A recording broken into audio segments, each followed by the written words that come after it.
How can you resolve conflicts peacefully on board the aircraft? My name is Julia George. I used to fly for Qatar Airways for 10 years, and in today's video we're going to be talking about the subject related to the conflicts. How can we resolve the conflicts on board the aircraft? This is definitely going to be helping you to present yourself as that outstanding candidate that when the recruitment team will see you during your open day, during your assessment day, or even during your video interview, they will say to themselves, you know what? I actually need this person in the cabin crew team. Make sure to stay tuned until the last minute of this video.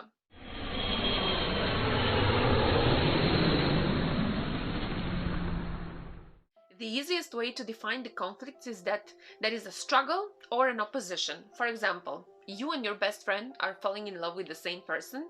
Now you have to come up with a solution in this case as you're both in conflict. And as I have said, conflicts can arise from having opposing or different ideas. But how often are happening the conflicts on board the aircraft? We are witnessing that lately there has been so many incidents that are involving the passengers, they are involving the cabin crew and the pilots as well. While we can predict our own behavior, we cannot predict the behavior of other people that we are encountering. I'm talking from the cabin crew perspective. We actually do not know on a particular flight. Let's say today we're flying from Dubai to Paris and we're going to be having 250 passengers on board. We do not know through what they have been, those 250 passengers on board. We do not know them personally, and we cannot predict the situations that are going to be happening in those 6.5 hours until we reach Paris. Now, it is very important over here, and that is why you're watching this video, is to prepare yourself mentally and to be ready that the conflict is something that will be happening. You will be encountering conflict situation, but what is most important is actually to learn how to deal with those conflict situations, to learn the tactic, the technique, the tips and tricks, you name it the way you want it, that will help you to resolve, to de-escalate, and to ensure that for the number one reason, you're gonna have a safe and comfortable journey until you reach your destination. I've mentioned the example over here between a flight from Paris to Dubai, but this is all applicable to your entire career as a cabin crew. In a conflict-free environment would be banning the passengers and firing all the crew, and we all know that that is not possible. That is why in this video I'm going to share with you the technique that the cabin crew is taught and trained during their aviation security training, and that technique is actually something that helps us as a cabin crew on board the aircraft de-escalate conflicts, resolve the conflicts, and not to take any further actions. Guided from my own experience, it really breaks my heart to say this, but the cabin crew are often on the receiving end of passengers' frustrations. And sometimes it's indeed very difficult to remain calm when you have been verbally abused, when you have been offended, insulted, or shouted at. But what I have also learned during my flying career is to, whichever behavior I have been exposed to, my priority and my imperative was implementing de-escalation technique in order to prevent the condition from worsening and in order to avoid endangerment to the aircraft safety and security, in order to avoid injury, physical damage, mental trauma, and legal action. Identifying the cause for certain behavior can definitely help us to resolve the conflict and to resolve the situation we are in. In the aviation security training, we as a cabin crew have been trained about the LEAP technique, L-E-A-P technique, which is a mental checklist that we're going through when we are dealing with conflict situations. This is a very successful technique, as very often it is preventing the condition from worsening, because very often, as I have said, all a person needs to is actually to be listened to. The letter L from the technique is related to listen actively. It is very important that when the passenger starts talking to you, he has a query and he has a conflict perhaps that he is in and he wants you to know about it, you are listening actively to what the passenger is telling to you. I suggest to go on the eye level of the passenger, but please maintain that safe distance, which is one arm, because you never know what can happen in the next few seconds when the passenger will be talking to you.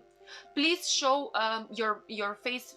You should not be smiling when you will be listening to this type of when you will be participating in this type of situation, as that will not be nice and you can provoke certain unwanted behavior. So always maintain that eye contact in which you are showing how worried you are and how actively you are listening to the problem that the passenger is having, and not with your head that what has been told to you, you're actually understanding and you're receiving it. And in this phase of the communication, during this conflict situation, during this destructive behavior, please do not ask any questions. The second part of the mental checklist is the letter E, or it's related to empathize. Whether it will be possible, you can actually say to the passenger that you have a solution for the problem that he or she is telling you.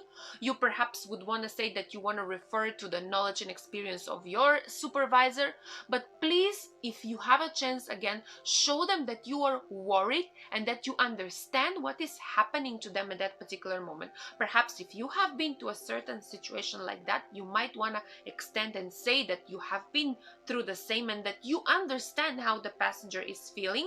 That would be very reassuring. The passenger will definitely feel so much better if you display a worry, if you are able to empathize, and perhaps you have been through the same situation as he or she has been through. And when you will be displaying your empathy towards this, please use a positive body language.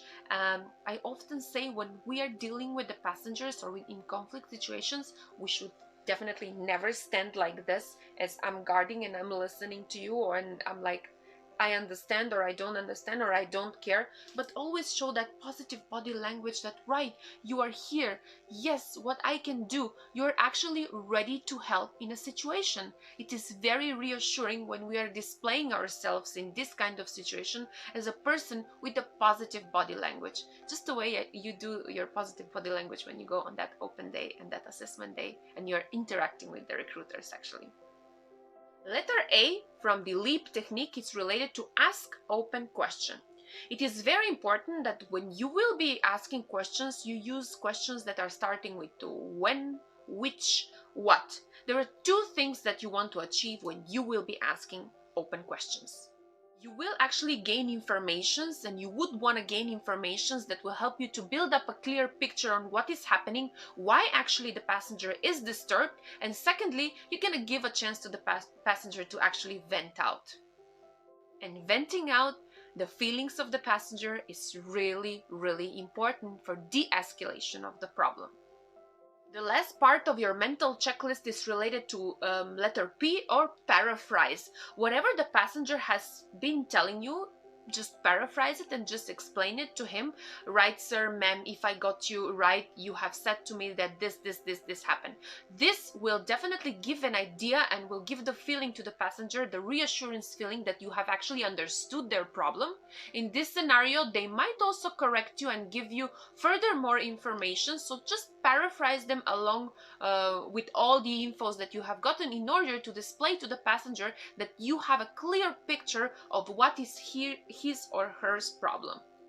You've gotten the informations now, use them effectively to handle this passenger's issue. During my entire career as a cabin crew, the LEAP technique has been a very successful tool that I was guided and I was using very frequently. However, in that one scenario where we had to restrain a passenger on board the flight, which is the video right here, and the link is in the description of this video, we were not able to implement the LEAP technique, as we actually were not able to establish the cause of the behavior of the passenger that we restrained. As you know, in that video I have spoken about the passenger trying to open the door in flight and physically abused the cabin crew, in which we had to jump to the stage where we had to restrain the passenger. So some situations and some certain behaviors on board the aircraft are actually so unpredictable, and this kind of techniques will simply not use. But you have the amazing aviation security training in which literally they are covering all the aspects of the conflict behavior that might happen and you might encounter on board the aircraft. You're actually also practicing during the aviation security course on how you can do the restraining. You are getting trained for that, and it's an amazing experience, I must say it, from the training point of view. But when you actually have to do it in real life, I must say that it's not a pleasant experience. But that's why, as I have said in many of my videos, the recruitment process is very selective, and the recruitment team is actually looking for individuals that, beside being talented to do that 5-star service on board the aircraft, they're actually somebody that the airline can rely on in situations like this whenever this is required. But as I have said at the beginning of this video, imperative for us as a cabin crew on board every flight will actually be to use the escalation technique in order to prevent the endangerment to the aircraft safety and security, in order to prevent injury, in order to prevent physical damage, mental trauma, etc., etc. Thank you for watching this video. Don't forget to click subscribe and to hit that notification button for the many videos that are coming up. I'm going to familiarize you with the many procedures that we're learning on board the aircraft as cabin crew, as I strongly believe that these things will definitely help you to present yourself as that outstanding candidate that when the recruitment team will see you during the open day and during the assessment day and during the video interview, they will say, you know what, I actually need this person in my cabin crew team. Bye bye and have a nice day.